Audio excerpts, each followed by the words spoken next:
Introduction. Vivek, did you enjoy the movie with your friends? No, Dad, my seat was quite uncomfortable. As a result, I could not concentrate on the movie. How did you spend the 3 hours in the cinema hall then? Dad, I busied myself in an interesting exercise. I calculated the total number of seats in the hall and compared it with the total number of chairs in our house. Wonderful, Vivek. What did you find? Dad, there were 200 seats in the hall. There are 4 chairs in our house. Therefore, the hall had 196 more seats than the chairs in our house. That's right, Vivek. However, there is a better way of expressing the comparison, you know. You can say that the cinema hall had 50 times more seats than the chairs in our house. How did Vivek's father arrive at this conclusion? Vivek's father applied the concept of ratio to arrive at the conclusion. In this lesson, you will learn about ratio and proportion. Ratio. We usually compare quantities and values by calculating their difference. For example, suppose the weights of 2 friends, Varun and Arun, are 38 kgs and 35 kgs respectively. We say that Varun is heavier than Arun by 38 minus 35, that is 3 kgs. Similarly, suppose Ritu buys 2 shirts, one pink and the other blue, costing rupees 350 and rupees 250 respectively. We say that the pink shirt is costlier than the blue one by rupees 100. Comparison by difference does not make sense when we compare quantities, values that are wide apart. For example, suppose we compare a 6-inch long pencil with a 48 inches long wiper. The wiper is 42 inches longer than the pencil. However, the difference does not bring out clearly the extent of variation in the lengths of the wiper and the pencil. How else do we express the variation? Let us ask ourselves this question. How many pencils will cover the length of one wiper? The answer is 48 divided by 6, that is 8. In other words, the wiper is 8 times longer than the pencil. Expressing one quantity as so many times the other quantity is called a ratio. 48 divided by 6 is 8 divided by 1. 8 divided by 1 can also be written as 8:1. Colon is the symbol used to denote ratio. Let us look at another example of ratio. Tushar bought a pair of jeans for rupees 1500 and a belt for rupees 250. The cost of jeans is how many times the cost of belt? To calculate the ratio, first divide 1500 by 250. It is the same as 6 divided by 1. Express it as a ratio, that is 6:1. Therefore, we can say that the pair of jeans is 6 times more costly than the belt. Comparison of quantities, values measured in different units. Vinita has 100 milliliter of milk in a cup and 2 liters of milk in a jug. 100 is greater than 2. Can we say that the quantity of milk in the cup is greater than the quantity of milk in the jug? No. The reason is, the two quantities are measured in 2 different units and hence cannot be compared. What should we do to make them comparable? We should express them both in the same units. Express 2 liters as 2000 milliliter. Now the quantities are comparable. Let us find the ratio. 2000 by 100 is the same as 20 by 1 or 20:1.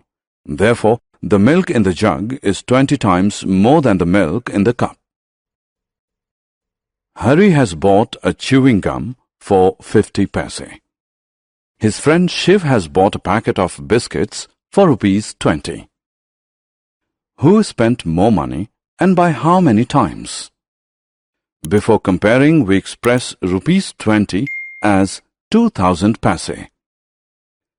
Now we can work out the ratio. 2000 by 50 is 40 by 1, which is equal to 40:1. We can therefore say that Shiv spent 40 times more money than Hari. Equivalent ratios. Ritesh is learning to calculate ratios and is enjoying it.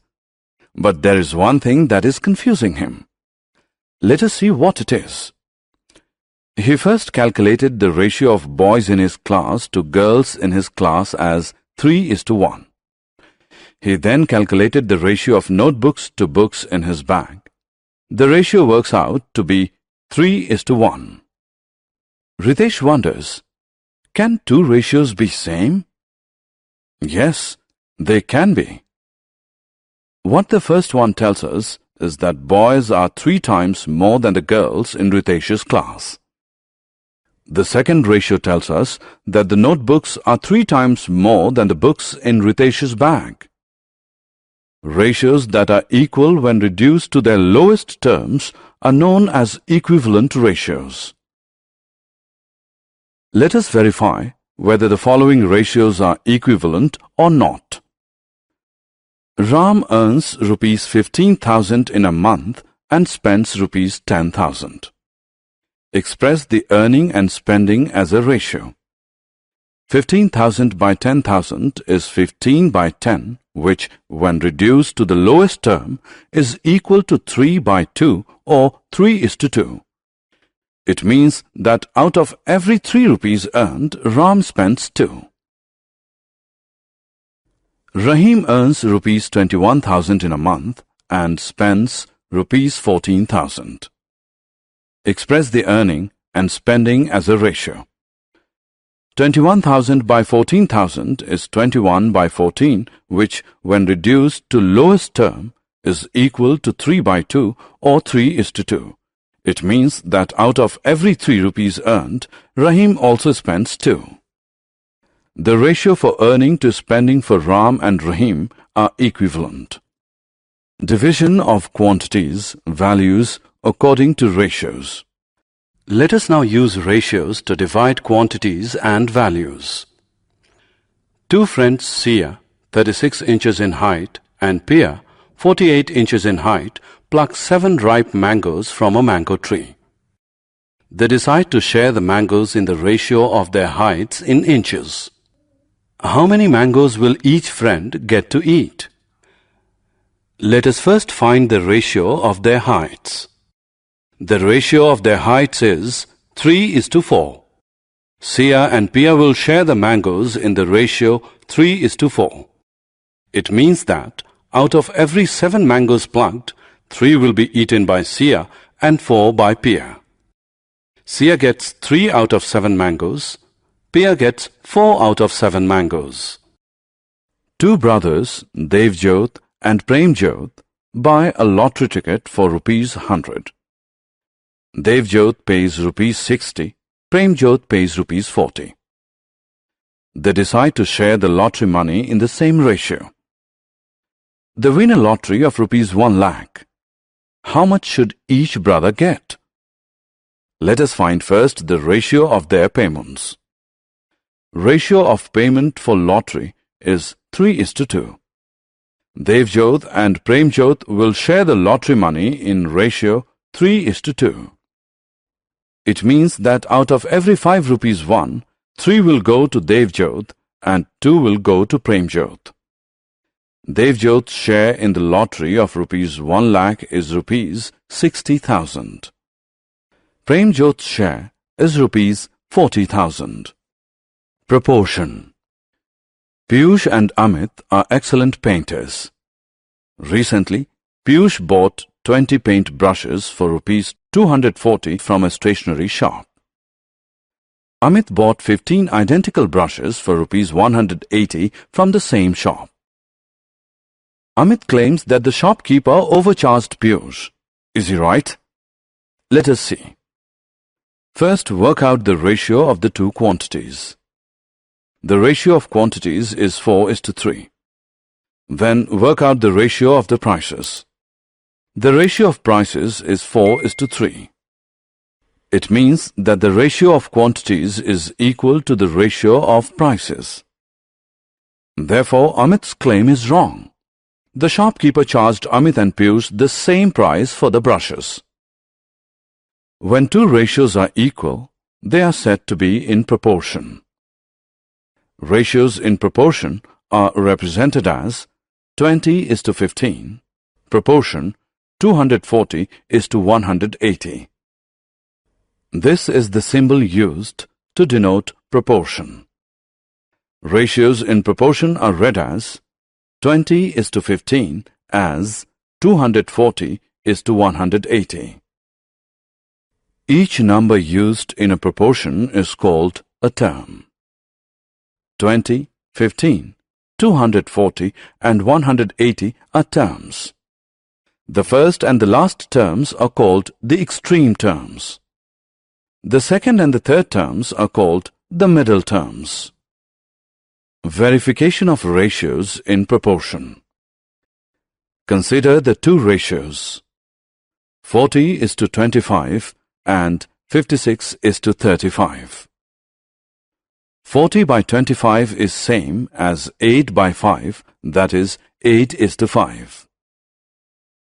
56/35 is same as 8/5, that is 8:5. Therefore, 40:25 is equal to 56:35. In other words, 40:25 as 56:35. Now consider these two ratios. 63 liters is to 35 liters and 28 kgs is to 21 kgs. 63/35 is equal to 9/5, that is 9:5. 28/21 is equal to 4/3, that is 4:3.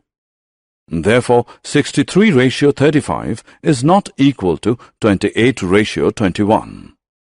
We say that the ratios are not in proportion. Consider two more ratios. 36 minutes is to 180 seconds and 50 rupees is to 150 paise.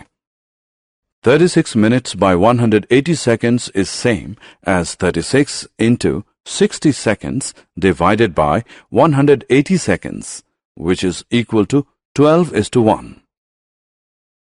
50 rupees divided by 150 paise is same as 5,000 paise divided by 150 paise, which is equal to 100:3. Therefore, 36 minute is to 180 second is not equal to rupees 50 is to 150 paise. The ratios are not in proportion. Unitary method. Prerna is on her way to meet her grandmother who lives in a village which is 600 km away from her place. Her bus takes 12 hours to reach the village. What is the speed of the bus? Speed is distance covered by an object in 1 hour. Distance covered in 12 hours is equal to 600 km. Distance covered in 1 hour is equal to 600 divided by 12, which is equal to 50. Therefore, the speed of the bus is 50 km per hour. Had Prerna's grandmother's place been 1,000 km away, in how many hours would Prerna have reached her grandmother's place? Time taken to cover 600 km is equal to 12 hours. Time taken to cover 1 kilometer is 12 divided by 600 hours. Time taken to cover 1,000 km is equal to 12 upon 600 into 1,000, which equals 20 hours. Prerna would have reached her grandmother's house in 20 hours. The method of calculating the value of one first and then many is called the unitary method. Example of unitary method. The annual newspaper bill of the Bajpayis is rupees 1800. How much do they pay for newspaper in 4 months? Newspaper bill for 12 months is equal to rupees 1800. Newspaper bill for 1 month is equal to rupees 1800 by 12, that is rupees 150. Newspaper bill for 4 months is equal to rupees 150 into 4 is equal to rupees 600. Summary. Let us summarize what we have learned. Expressing one quantity as so many times as the other quantity is called a ratio. Colon is the symbol used to denote a ratio. Quantities, values, are converted to the same units before expressing them as a ratio. Ratios that are equal when reduced to their lowest terms are known as equivalent ratios. When two ratios are equal, they are said to be in proportion. This is the symbol used to indicate that two ratios are in proportion. The method of calculating the value of one first and then many is called